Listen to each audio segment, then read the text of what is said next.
Hey everyone, welcome to Law Prep Judiciary. My name is Paridhi Srivastava and I hope you all are doing good.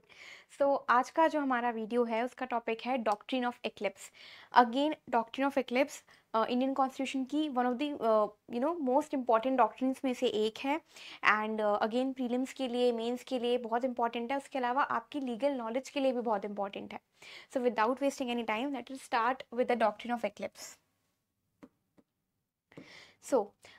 जैसे कि हमने जब doctrine of severability discuss किया था तो उसमें भी हमने आर्टिकल 13 डिस्कस किया था. बिकॉज जब हम आर्टिकल 13 के बारे में बात करते हैं तो ये दोनों ही doctrine of eclipse and doctrine of severability दोनों ही आर्टिकल 13 से रिलेटेड हैं.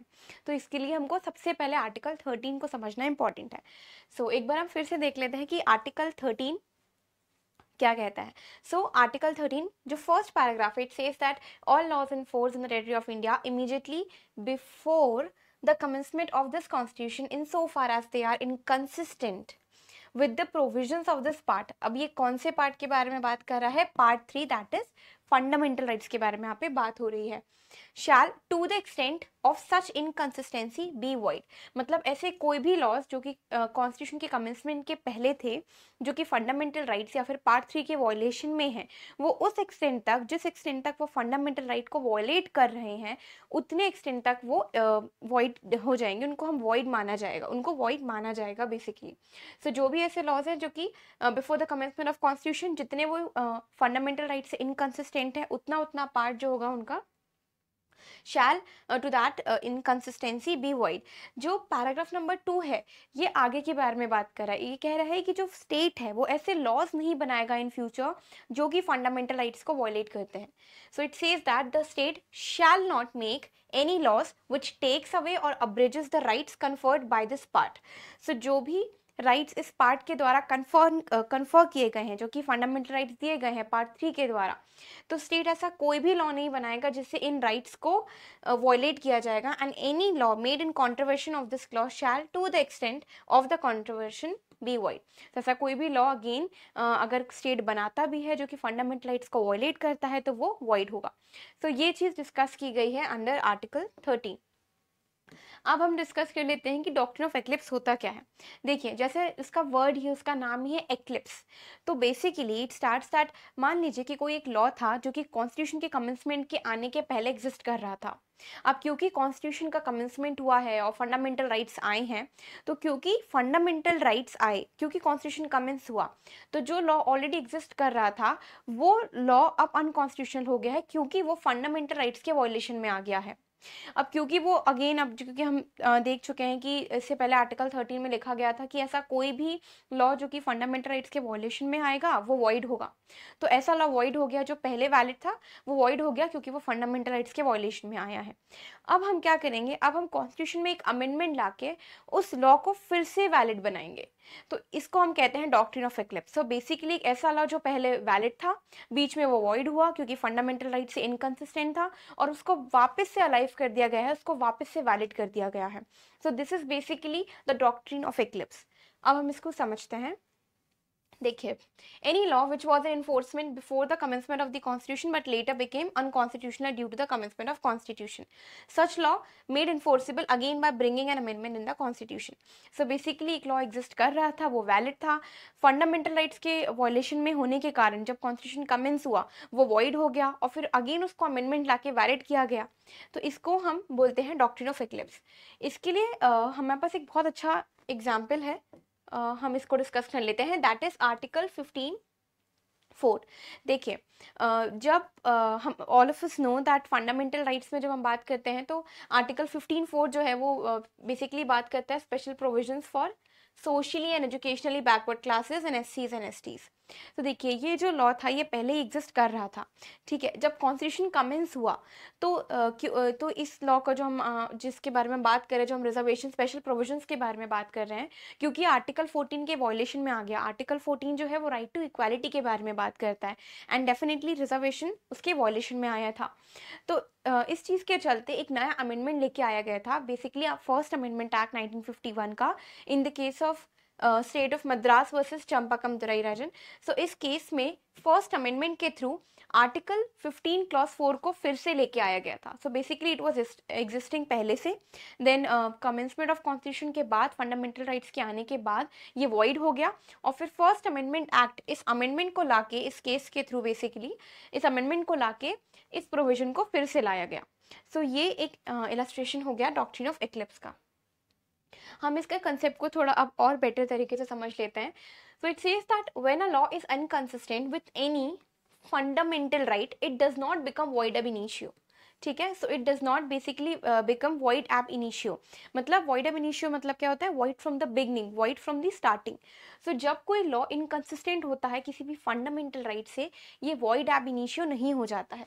ठीक है, instead the fundamental right overshadows such inconsistent law and it remains dead only so far as it continues to remain inconsistent. So basically यहाँ पे essence ये है कि अगर कोई भी ऐसा लॉ है, कोई भी ऐसा एक ऐसा लॉ है जो कि फंडामेंटल राइट से इनकंसिस्टेंट है, तो उस प्रोविजन को, उस पार्ट को हम डेड नहीं मान रहे हैं, हम सिर्फ उसको अनइन्फोर्सेबल मान रहे हैं उतने टाइम तक जितने टाइम तक वो फंडामेंटल राइट से इनकंसिस्टेंट है. सो यहाँ पे क्या लिखा हुआ है? Instead the fundamental right over shadows. ठीक है, सो उस प्रोविजन पे फंडामेंटल राइट्स ऊपर आ जाता है उसके, and such inconsistent law and it remains dead only so far as it continues to remain inconsistent with the particular fundamental right. So जब तक कि वो एक fundamental right से inconsistent है, तब तक ही उसके ऊपर eclipse लगा रहेगा. जैसे ही वो inconsistent होना बंद हो जाएगा, वो जो एक्लिप्स है वो हट जाएगा और वो लॉ फिर से वैलिड कहलाने लगेगा, वो बेसिकली फिर से इन्फोर्समेंट में आ जाएगा. Once the inconsistent part of that law is amended or is removed, तो या तो हम उसको में अमेंडमेंट ला सकते हैं या फिर हम उसको रिमूव कर सकते हैं. The law becomes enforceable. Hence the law is not rendered dead, it is rather unenforceable only till the part of its abrogating the fundamental right is not removed. तो जब तक उसका पार्ट, इसका ऐसा पार्ट जो कि फंडामेंटल राइट्स को effect नहीं कर रहा है, इनकंसिस्टेंट नहीं हो रहा है, जब तक वो नहीं हटाया जाएगा तब तक की एक्लिप्स लगा रहेगा. और जैसे ही उसका जो ऐसा पार्ट है जो कि फंडामेंटल राइट को वॉयलेट कर रहा है उसको हटा दिया जाएगा, तो वो लॉ फिर से वैलिड मान लिया जाएगा. तो बेसिकली हमको यहाँ पे ये चीज़ समझने की इम्पोर्टेंस ज़रूरत है कि यहाँ पे उस प्रोविजन को कम्प्लीटली डेड नहीं किया गया है. प्रोविजन को हम डेड नहीं कर रहे हैं, हम सिर्फ उसको उतने टाइम के लिए ऑन होल्ड रख रहे हैं, इन एक्लिप्स रख रहे हैं जितने टाइम तक वो फंडामेंटल राइट को वॉयलेट कर रहा है या फिर फंडामेंटल राइट के इनकंसिस्टेंट है. So once it is removed, it can become operative.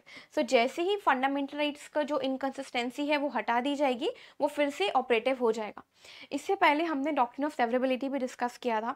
सो एक बहुत इंपॉर्टेंट डिफरेंस होता है डॉक्ट्रिन ऑफ एक्लिप्स में और डॉक्ट्रिन ऑफ सेवरेबिलिटी में, और वो यही होता है कि डॉक्ट्रिन ऑफ सेवरेबिलिटी में वो पार्ट जो कि फंडामेंटल राइट से इनकंसिस्टेंट होता है, उस पार्ट को हम वॉइड कर देते हैं. Just a second.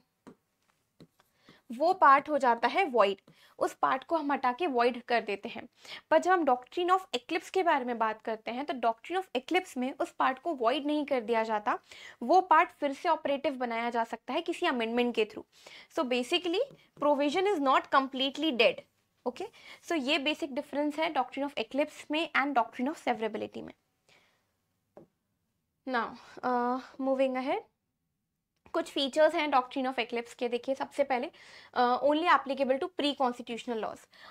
अभी हमने डॉक्ट्रिन ऑफ एक्लिप्स का कंसेप्ट समझा. अब एक डॉक्ट्रिन ऑफ एक्लिप्स के साथ एक और इम्पॉर्टेंट चीज़ आती है, एंड ये बहुत इंपॉर्टेंट क्वेश्चन है आपके प्रीलिम्स के लिए, मेंस के लिए. आपको ये पता होना चाहिए कि doctrine of eclipse pre constitutional laws पे लगते हैं या फिर पोस्ट कॉन्स्टिट्यूशनल लॉज पे लगते हैं. इसके लिए केस लॉज की एक सीरीज भी आई थी जो मैंने यहाँ पे मेंशन करी हुई है, इसके बारे में भी हम डिस्कस करेंगे. देखिए, ये एक बहुत इंपॉर्टेंट फीचर है डॉक्ट्रिन ऑफ एक्लिप्स का कि डॉक्ट्रिन ऑफ एक्लिप्स सिर्फ और सिर्फ प्री कॉन्स्टिट्यूशनल लॉज के ऊपर लगता है. ओके, क्योंकि जो भी लॉज पहले कॉन्स्टिट्यूशन के पहले थे, ओके, वो बाद में अनकॉन्स्टिट्यूशनल हो गए या फिर वो बाद में उनको हम अनऑपरेटिव कर रहे हैं बिकॉज वो फंडामेंटल राइट्स के वॉयलेशन में है और हम उनको बाद में ऑपरेटिव कर रहे हैं. सो बेसिकली सिर्फ और सिर्फ प्री कॉन्स्टिट्यूशनल लॉज के लिए है, पोस्ट कॉन्स्टिट्यूशनल लॉज के लिए नहीं है. क्योंकि हमने आर्टिकल 13(2) पढ़ा था जिसमें हमने पढ़ा था कि स्टेट ऐसे लॉज बनाएगी ही नहीं जो फंडामेंटल राइट्स के वॉयलेशन में है या फिर इनकंसिस्टेंट है. So basically doctrine of eclipse जो है वो सिर्फ उन्हीं लॉज से डील करता है जो कि कॉन्स्टिट्यूशन के पहले आए थे. कॉन्स्टिट्यूशन के बाद आने वाले लॉज पे डॉक्ट्रिन ऑफ एक्लिप्स अप्लाई नहीं करता है. देखिए, the doctrine of eclipse can be applied where the case is concerning pre constitutional laws. इस पूरी सीरीज में जो सबसे पहला केस था that was Sagir Ahmed versus State of UP, and इस केस में इट वाज हेल्ड दैट जो डॉक्ट्रिन ऑफ एक्लिप्स है वो सिर्फ और सिर्फ प्री कॉन्स्टिट्यूशनल लॉज पे लगता है, पोस्ट कॉन्स्टिट्यूशनल लॉज पे नहीं लगता है। ओके जो सेकंड केस है Deep Chandra versus State of UP, इस केस ने फर्स्ट केस जो कि Sagir Ahmed versus State of UP है इसको कंफर्म किया था, एंड अगेन ये कहा था कि जो डॉक्ट्रिन ऑफ एक्लिप्स है ये प्री कॉन्स्टिट्यूशनल लॉज पे लगता है, पोस्ट कॉन्स्टिट्यूशनल लॉज पे नहीं लगता। ये केस जो थर्ड है ये बहुत इंपॉर्टेंट है क्योंकि ये केस एक डिसेंटिंग ओपिनियन वाला बेसिकली केस था, क्योंकि इस केस में जस्ट रिवर्स कर दिया गया था जजमेंट, एंड कहा गया था दुलारी थर्ड एडिशनल डिस्ट्रिक्ट जज कानपुर। दिस इज इंपॉर्टेंट, ये क्वेश्चन अगेन प्रीलिम्स के लिए बहुत इंपॉर्टेंट है, कई बार पूछा गया है कि वो कौन सा केस था जिसमें कहा गया था कि doctrine of eclipse pre constitutional laws और पोस्ट कॉन्स्टिट्यूशनल लॉज दोनों पे लगता है, तो वो ये केस था दुलारी रोड वर्सेस थर्ड एडिशनल डिस्ट्रिक्ट जज कानपुर। सो जैसे कि मैंने बोला कि इस केस में it was held that doctrine of eclipse post constitutional laws और प्री कॉन्स्टिट्यूशनल लॉज दोनों पे अप्लाई करते हैं। However lastly in the case of K.K. Punacha versus State of Karnataka, it was held that supreme court ने held किया था कि doctrine of eclipse सिर्फ और सिर्फ प्री कॉन्स्टिट्यूशनल लॉस पे ही लगता है, पोस्ट कॉन्स्टिट्यूशनल लॉस पे नहीं लगता। तो इस पूरी सीरीज में सबसे जो दो इंपॉर्टेंट केसेस हैं वो third case and fourth case है, because third case was the dissenting case, ये एक लौता ऐसा केस था जिसमें कहा गया था कि प्री एंड पोस्ट दोनों पे लगता है डॉक्ट्रिन ऑफ एक्लिप्स। एंड के पुनाचा इसलिए इंपॉर्टेंट है क्योंकि ये सबसे रीसेंट जजमेंट है, एंड इसमें ये कहा गया था कि डॉक्ट्रिन ऑफ एक्लिप्स सिर्फ और सिर्फ प्री कॉन्स्टिट्यूशनल लॉज पे लगता है, क्योंकि जो पोस्ट कॉन्स्टिट्यूशनल लॉज होंगे वो तो अपने आप में ही इनवैलिड हो जाएंगे। ओके क्योंकि ऐसे लॉज तो स्टेट को बनाने ही नहीं है जो कि इनकंसिस्टेंट होंगे विद द फंडामेंटल राइट्स। दो इम्पॉर्टेंट और फीचर्स हैं कि यहाँ पे हम पार्ट 3 के बारे में बात करेंगे। डॉक्ट्रिन ऑफ एक्लिप्स का रिलेशन सिर्फ और सिर्फ फंडामेंटल राइट से है, लीगल राइट से नहीं है। So the doctrine of eclipse can only be invoked in case of violation of fundamental right and not any other right. Hence, only when the pre-constitutional law is violating the fundamental right, the doctrine of eclipse would be invoked. And lastly, pre-constitutional law becomes dormant and not dead. So basically जो doctrine of severability था, doctrine of severability में जो पूरा का पूरा law है वो dead, हम उसको डेड कर रहे थे। हाउएवर डॉक्ट्रिन ऑफ एक्लिप्स में हम उसको डेड नहीं करते, हम उसको डॉर्मेंट करते हैं। डॉर्मेंट स्टेट क्या होती है कि वो अभी इनऑपरेटिव है, मतलब बेसिकली पहले ऑपरेटिव था, कुछ टाइम के लिए इनऑपरेटिव हो गया क्योंकि फंडामेंटल राइट से इनकंसिस्टेंट है, उसको हम वापस से ऑपरेटिव कर देंगे, तो वो ऐसे डॉर्मेंट स्टेट में होता है। So it is noteworthy that the pre constitutional law only becomes dormant or inoperative, it does not cease to become void or is scrapped out of completely. In fact, once the infirmity in such a law is removed, तो ऐसी infirmity, ऐसी inconsistency जब remove कर दी जाती है by way of amendment, the law continues to be enforceable. Okay, so that's all for today. Thank you so much for watching.